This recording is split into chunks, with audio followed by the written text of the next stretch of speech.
would have that goosebumps feeling when you have when some music like makes you cry and moves you. And then it goes into the chorus, and then I just can't stop crying. If was not a Christian before, I am a Christian now. But anytime I try to deviate from my spiritual path on my YouTube channel, it's like somebody up there or something in the universe goes, "Nope, we're gonna use you today to spread this stuff." The one that everyone uses, the ding, ding, ding, ding, ding, ding, ding, ding, ding, the one that goes like, yappy, yappy, yappy. Have you heard that? It's crazy. Hey guys, welcome back. So this is Zephyr, and today I wanted to review a new song. The first song that I've ever reviewed actually on my YouTube channel. So I went down a list of 100 songs from Spotify's New Music Friday, which was released last Friday. Today's Monday, the 13th of October. 13 being a power number. But anyway, I'll leave the numerology and spirituality out of it. As I was going through the list, and I have a whole list over here, as you guys can see, maybe I'll show you some B-roll later. I was writing down every single song that I liked. I only left out a few, the more popular artists who can afford not to be mentioned. And I was thinking like, yeah, I'll cover some indie artists, I'll give them some publicity, and I'll also strengthen my muscle in analyzing music and getting back to it. So I'm writing. Suddenly I'm going backwards from 100 upwards, right, from number 100. And on number 70, I suddenly hear this wow, wow, wow, wow. And I was like, whoa, this could be anything. This could be like that Instagram song, by the Eternals, the one that everyone uses, the ding, ding, ding, ding, ding, ding, ding, ding, ding, the one that goes like, yappy, yappy, yappy. Have you heard that? It's crazy. It's very hooky. And then this guy, his voice starts after like 5 or 6, like, wow, wow, wow. And I was like, whoa, the voice sounds like it's out of Lord of the Rings. Like one of those hobbits, I believe it was Merry or Pippin or someone was singing that song. It was in Gondor, when they were singing for Faramir's dad. I forget his name. Was it Denethor or something like that? And then I was like, whoa, this is like he has juxtaposed a very sort of dreamy, not gospel, but very like epic type of voice. I don't know how else to say it, across this electronic thing. And I thought the electronics ended there, but I was listening back just now and I realized, oh no, they don't. And so they go on throughout the verse. It's like this pulsing thing going on throughout the verse. And I've just come fresh off a crying session because I'm going to roll some of that B-roll. That was, wow. And so at the end of the first verse, he uses the title of the track, which is the name above all names. And he said that was such a light voice, but it was just a teasing of the chorus and then back into the second verse. And just then something happened. I think it was the strumming of the guitar or something in that part. And the guitar has all the nice chorus effects and reverb and things like that. At least I think it was a guitar.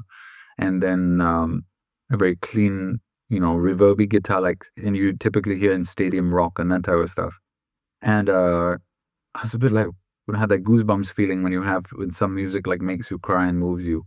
And then it goes into the chorus, and then I just can't stop crying.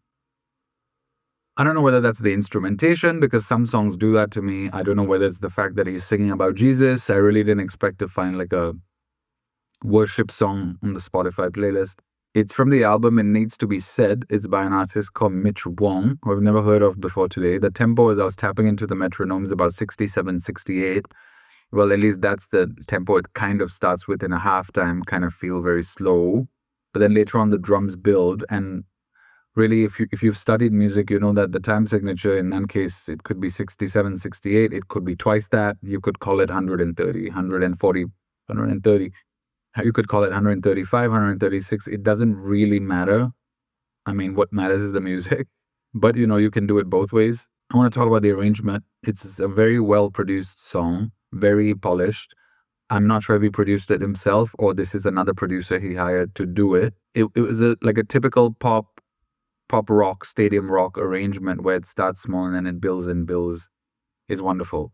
So, like I said, it just teases the chorus and the title, but before all that, there's that wow, wow, wow droning going on, and that was pretty nice. I thought his voice completely contrasted with it, and I thought that was, but of course, obviously, it blends nicely together as well. I thought that was a nice surprise.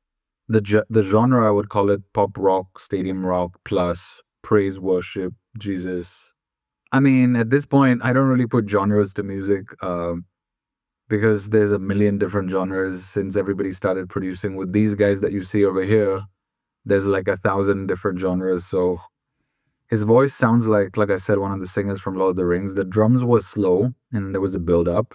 The guitars, pads, and risers. There's a lot of swishing and swirling around, building up to. Like I said, the production's very nicely done. So he knows all his transitions and things like that. Guitars, pads, risers. There was a halftime feel at the start, which then builds up. You should really hear the song to understand what I'm saying. Backup vocals, I heard some. I'm not sure if those were harmonies or just backings, but they were nice. And it ends off with very like ethereal vocals and piano, very masterfully executed. Actually, there's nothing much to say, but you just got to listen to the lyrics and take it all in. And I was going to say, if I was not a Christian before, I am a Christian now.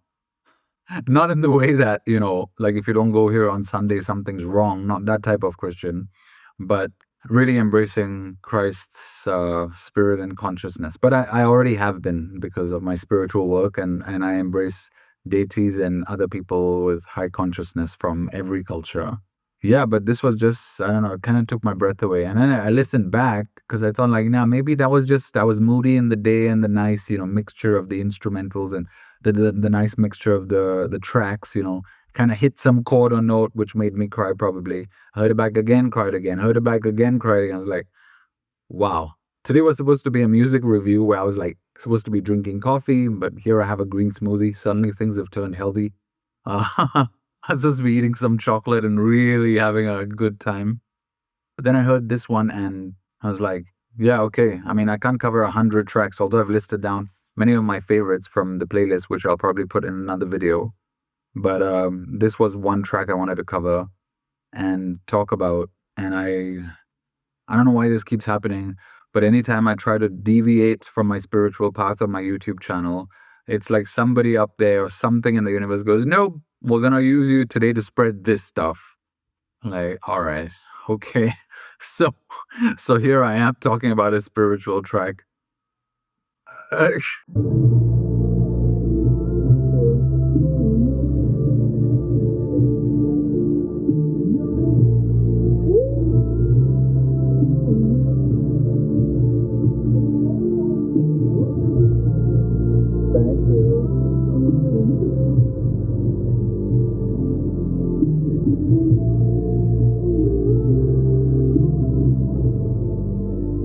I was supposed to move out of spirituality and coaching and back into music.